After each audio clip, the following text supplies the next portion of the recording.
Okay, so let's talk about maximizing your time at the event. Um, One of the first things I said before, and I'm going to say it again, when you go into an event, you really need to know, why are we going there? What am I going there to get done? My objective.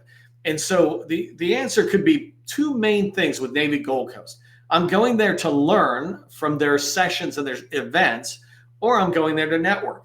I never personally go to an event to learn. There's all sorts of ways to learn, and I'll talk to you about that in a second.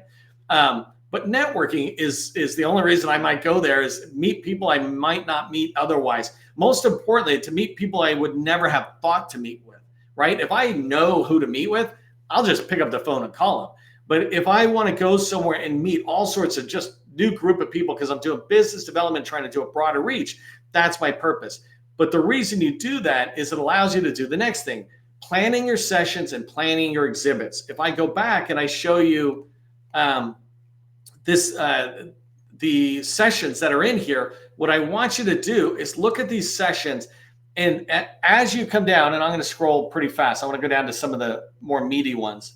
Let me get a little bit further. Okay. So if I come in here, I don't care about the welcomes. None of those things matter. I mean, to me, they don't, no offense, but like I only have so much time. I want to pay attention to it. Like this person here, the Assistant Secretary of the Navy coming in, they're a political appointee. They're not going to say anything that is like going to change what you're doing in contracting. They might change something with Booz Allen, but for small businesses, no. But when I start coming down, even this SBA administrator, there's no reason to ever listen to what she says, because none of it really is applying to us small businesses.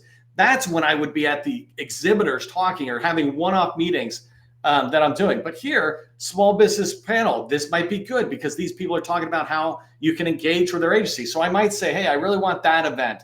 But you saw what I did, right? I go through and I say, which ones do I like? I'm not trying to determine your schedule. I'm just saying you want to go in there and plan your sessions based on what's important to you and what you value. And do the same thing with the exhibits. Look at the exhibits and say, which ones are the top priority? Because I want you to plan the hours that you spend at the event. You need to triage all of the exhibitors and say, there's 100 exhibitors. These 10 are my tier 1, must get in there, must build relationships, must have a follow-on coming out of it.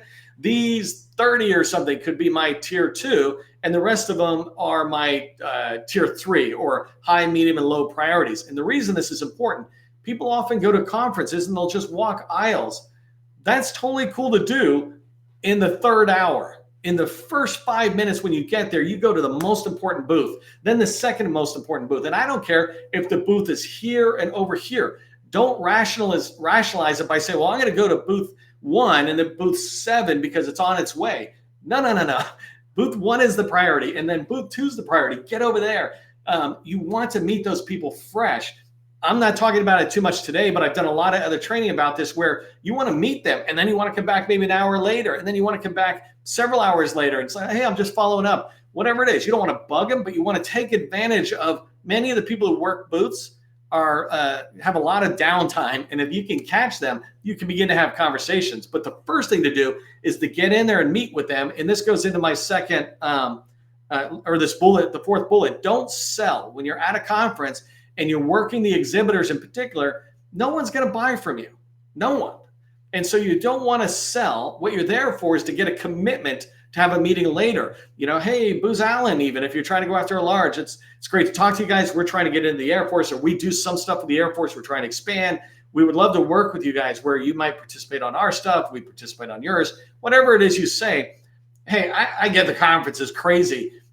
Would we be able to get together for a 30-minute meeting, right, to talk about some of the opportunities and the direction we're going?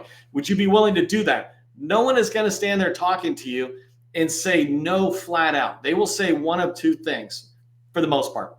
They'll say, sure, sounds good. Let's connect after the conference, right? And then the second thing they might say is, well, that's not really me. You know, my colleague so-and-so does it. If they're nice, they'll make an introduction. They'll send an email. They'll give you the name, number, and email address. If they're not nice, they'll just tell you Sally Smith does it, right? And that's fine as well. But what you're trying to do is just get a commitment for a meeting. You're trying to get a follow-up, and that's when the relationship begins to start being built. If you come back a couple of times, and on those top priority ones, you'll really be able to build the visibility of you to them. The last thing is just make sure that it's okay to be able to connect with them on LinkedIn. It's my favorite thing to do. If you have business cards, fine, but people often run out of them and it's just running around. But modern selling is on LinkedIn.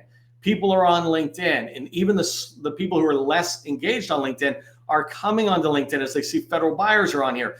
And so just ask them, hey, do you mind if I connect with you on LinkedIn? And if they say fine, and it's not overly crowded, go, cool, pull out your phone and connect with them right there. Is that you? Yeah. All right. I sent you a connection request, right? And just connect with them. There's so much to be said for having a LinkedIn connection that enables you now to do so much more going forward. You're a first connection, no longer a second or a third. Last thing I want you to remember at maximizing your event, and I got this from my mentor, Zig Ziglar, who I never met, but in sales, he mentored me forever. Don't go to the evening stuff. Don't go to happy hours or any of that extra stuff. Almost always you're hanging out with your friends, but you're at a conference for work. This is the time to go back and call your family. If you got a family, this is the time to go back and take all those business cards and get them into your CRM now, not when you go back to the office. This is the time to send those LinkedIn connections. This is the time to get rest and come back first thing in the morning, just fired up, full of energy, so that you can keep maximizing your ROI from the event. Highly encourage you not to sit there and do any of that happy hour stuff. I know it's counter, but this is not for fun. This is for work, and you're there to build relationships, right?